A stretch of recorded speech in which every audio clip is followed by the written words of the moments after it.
ನಾವು ನೀರು ಕುಡಿಯೋದು ಎಷ್ಟು ಇಂಪಾರ್ಟೆಂಟೋ ನಾವು ಯಾವ ಥರ ನೀರು ಕುಡಿತೀವೋ ಅನ್ನೋದು ತುಂಬಾ ಇಂಪಾರ್ಟೆಂಟ್ ಆಗುತ್ತೆ. ನಾನು ಇವತ್ತು ನಿಮಗೆ 5 ಡೂ ಆ್ಯಂಡ್ ಡೋಂಟ್ಸ್ ಹೇಳ್ತೀನಿ. ಬೇಗ ವಿಡಿಯೋ ಸೇವ್ ಮಾಡ್ಕೊಳ್ಳಿ. ನಂಬರ್ 5. ಸೊ ತುಂಬ ಜನ ಜಿಮ್ಮಲ್ಲಿ ಕೋಲ್ಡ್ ವಾಟರ್ ಕುಡಿತಿರ್ತಾರೆ. ಸೊ ಕೋಲ್ಡ್ ವಾಟರ್ ಕುಡಿಯೋದ್ರಿಂದ ನಿಮ್ಮ ಡೈಜೆಷನ್ ಪ್ರೊಸೆಸ್ಸು ತುಂಬ ಸ್ಲೋ ಆಗಿಬಿಡುತ್ತೆ. ಸೊ ನೀವು ತಿಂದಿರೋ ಫುಡ್ಡು ಅದು ಸಾಲಿಡಿಫಿಕೇಷನ್ ಆಗಿ ಫ್ಯಾಟಾಗಿ ಕನ್ವರ್ಟ್ ಆಗುತ್ತೆ. ಸೊ ಅದು ಫ್ಯಾಟಾಗಿ ಕನ್ವರ್ಟ್ ಆದರೆ ಇನ್ವರ್ಸ್ ನೀವು ಅನ್ಹೆಲ್ದಿ ಫ್ಯಾಟ್ನ ಸ್ಟೋರ್ ಮಾಡಿ ವೆಯ್ಟ್ ಗೇನ್ ಮಾಡ್ತೀರಾ.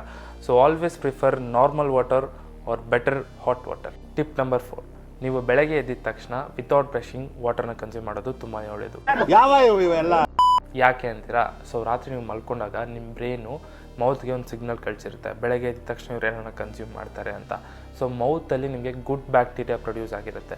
ಸೊ ನೀವು ಬೆಳಗ್ಗೆ ವಿತೌಟ್ ಬ್ರಷಿಂಗ್ ಎದ್ದಿದ ತಕ್ಷಣ ನೀರು ಕುಡಿಯೋದು ನಿಮ್ಮ ಓವರ್ ಆಲ್ ಹೆಲ್ತ್ಗೆ ತುಂಬಾ ಒಳ್ಳೆಯದು. ನಂಬರ್ 3.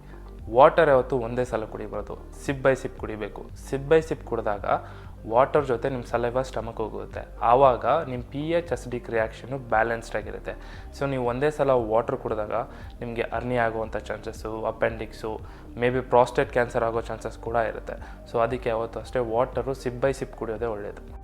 ನಂಬರ್ 2. ನಾವು ವಾಟರ್ ಯಾವತ್ತು ಸಿಟ್ಟಿಂಗ್ ಪೊಸಿಷನಲ್ಲೇ ಕುಡಿಬೇಕು. ನಾವು ಸ್ಟ್ಯಾಂಡಿಂಗ್ ಪೊಸಿಷನಲ್ಲಿ ವಾಟರ್ ಕುಡಿದಾಗ ಡೈರೆಕ್ಟ್ ನಮ್ಮ ಫುಡ್ ಪೈಪ್ಸ್ ಮೇಲೆ ಹಿಟ್ ಆಗುತ್ತೆ. ಸೊ ನಮ್ಮ ಗ್ಯಾಸ್ಟ್ರಿಕ್ ಜ್ಯೂಸಸ್ಸು ಮೇಲೆ ಬರೋ ಥರ ಆಗುತ್ತೆ. ನಾವು ಇದಕ್ಕೆ ಗ್ಯಾಸ್ಟ್ರೋ ಈಸೋಫೇಗಲ್ ರಿಫ್ಲೆಕ್ಸ್ ಡಿಸೀಸ್ ಅಂತ ಕರಿತೀವಿ. ಸೊ ನಾವು ಕುತ್ಕೊಂಡು ಕುಡಿದಾಗ ವಾಟರಲ್ಲೋ 100% ನ್ಯೂಟ್ರಿಷನ್ ಅಬ್ಸರ್ವ್ ಆಗುತ್ತೆ. Number 1. Drink at least 3 liters of water in a day. Why? For glowing skin and good hair, less dehydration, less fatigue. So ಇದು ಹೆಂಗಪ್ಪ ಮೆಷರ್ ಮಾಡೋದು ಅಂದರೆ, ಸೊ ನಿಮ್ಮ ಯೂರಿನ್ ಕ್ಲಿಯರ್ ಆಗಿರೋ ಥರ ನೋಡ್ಕೊಳ್ಳಿ. ಸೊ ಅದು ಜಾಸ್ತಿ ಯೆಲ್ಲೋ ಕಲರ್ ಬರ್ತಿದೆ ಅಂದರೆ drink more and more water. So ಇದೇ ಥರ ಇನ್ಫಾರ್ಮೇಟಿವ್ ವಿಡಿಯೋ ಬೇಕು ಅಂದರೆ ಲೈಕ್ ಮಾಡಿ, ಶೇರ್ ಮಾಡಿ, do follow for more content.